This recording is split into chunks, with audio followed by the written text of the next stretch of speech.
San Diego Unified School District Board President Dr. Sharon Whitehurst-Payne defends the newly reinstated indoor mask mandate for children. Starting on Monday, as of this Monday, the district is requiring masks at schools and district offices due to, they say, an increase in COVID cases in San Diego County from last week.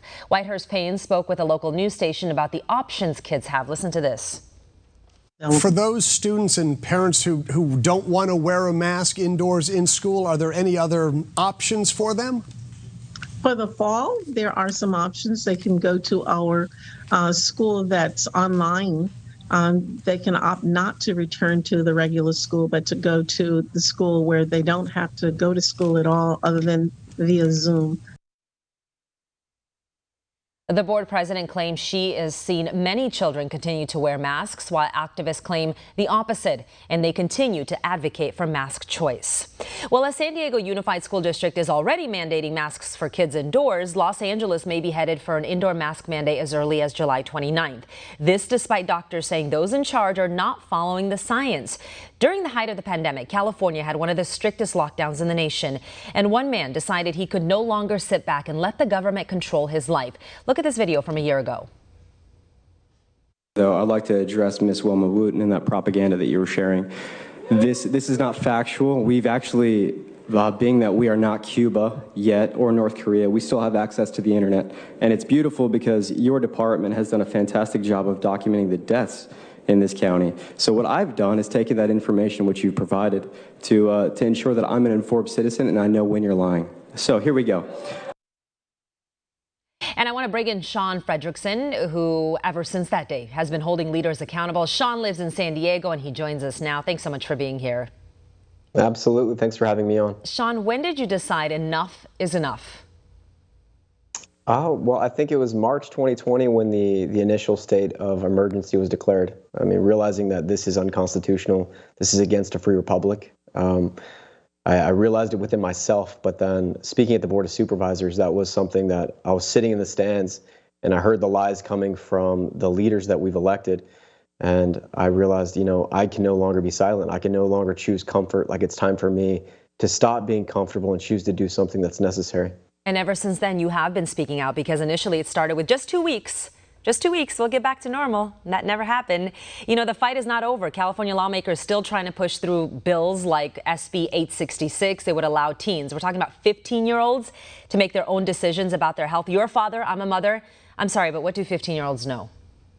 Well, it's insane. It's absolutely, but you know, it's only insane if we recognize that government officials are doing what we're allowing them to do. Mm-hmm. This bill is only gone this far because the people have not risen up enough to say, Scott Wiener, why are you even a representative of ours?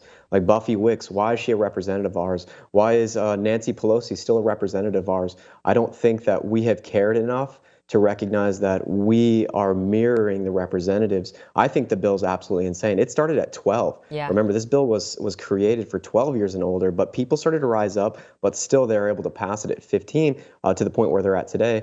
And I think that if Americans could recognize that the only way to stop tyrannical representatives is if we stop being so entertained at home and realize that it's going to come to your door eventually. Just win. Do you think a lot of people agree with the way you think, but they're just afraid to speak out, afraid of the censorship, afraid of losing their jobs, afraid of being canceled? Yeah, absolutely. Who wouldn't want to? Like, we're humans, and I think that we want to be accepted, we want to be loved, we want to be valued, and it's much easier to cower and stay in a zone of safety and have these ideas and watch people like yourself. Man, you guys are powerful. You guys are really doing a great job getting messages out there that are honest and moral. But it's hard for us to step into that fight ourselves, because what consequences might we have? When I spoke out, I was terrified. Mm-hmm. My video got millions of views, and I thought, man, who's going to come to my doorstep? Like, how do I protect my family? I've got 3 young ones. But you know, realistically, that the fear that we have, it's not real. Like all those fears, nothing came of fruition. And now I'm on this side recognizing I wish I would have been speaking a lot earlier. I think that the necessity for us to get uncomfortable, to stop the Nathan Fletchers. You know, in San Diego County, we're encountering this despot who continues to push the boundaries because not enough of us are choosing to be uncomfortable. Yeah, you are definitely brave, because it is scary. Shaun, what you have been speaking out about, the science, statistics, real numbers, still rings true today. Look at the doctors in Los Angeles who came out basically debunking their public health director who wants to mask people. I want to show the video to you, our viewers. This was LA County USC, a panel just last week, and then we'll talk more about this. It is just not the same pandemic as it was, despite all the media hype to the contrary. Yeah, public health is scared. And a lot of people have bad colds, is what we're seeing. We're just seeing nobody with severe COVID disease. As of this morning, we have no one in the hospital who had pulmonary disease due to COVID. Nobody in the hospital. We have 24 people who have tested positive for COVID, but nobody who had COVID-19 disease as we would see in the past. Shaun, facts matter. You know, not to mention what San Diego Unified is doing, masking the kids. This video was released on the 13th.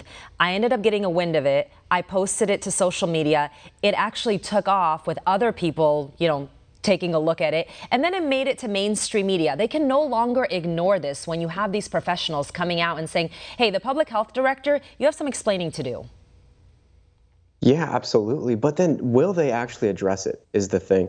Is I think that there's so much on the 24-hour news cycle that you can just stack it with something else, and lo and behold, you end up forgetting about the issue at hand.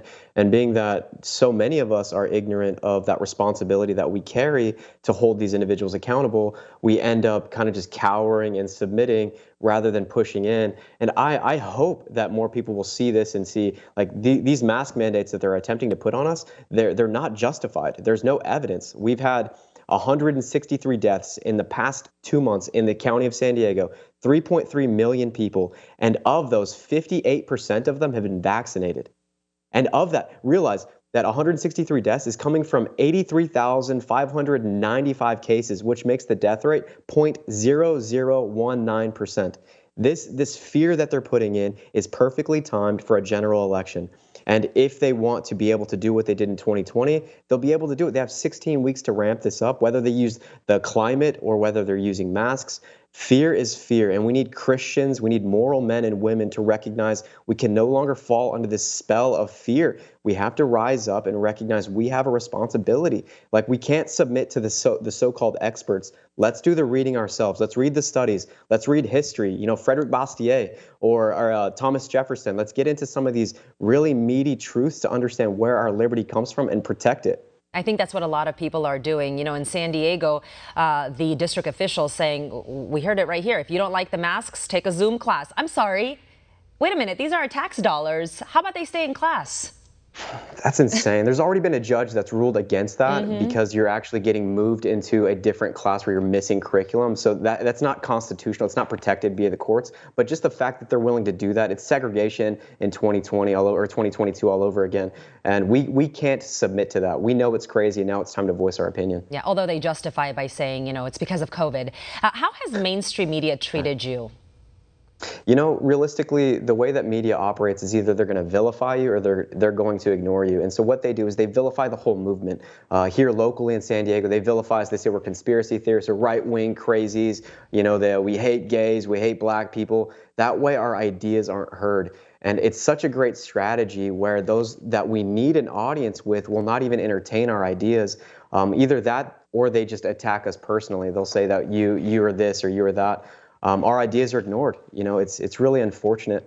But I believe that if we had the opportunity to really just engage in dialogue, most people would recognize that our ideas are sound, they're rooted in science. You know, it's not an actual science or a true science. Like they'll say, you know, there was an interview recently with Richard Barrera from the San Diego board. And he says, you know, there's an actual science that they're following and there's actual doctors that they're following. But that's fallacious. Like that's preposterous. The fact that they would separate science. No, there's one science and there's an understanding of science and we're recognizing it, but they're polarizing it and they're politicizing it and they're saying that we're doing that.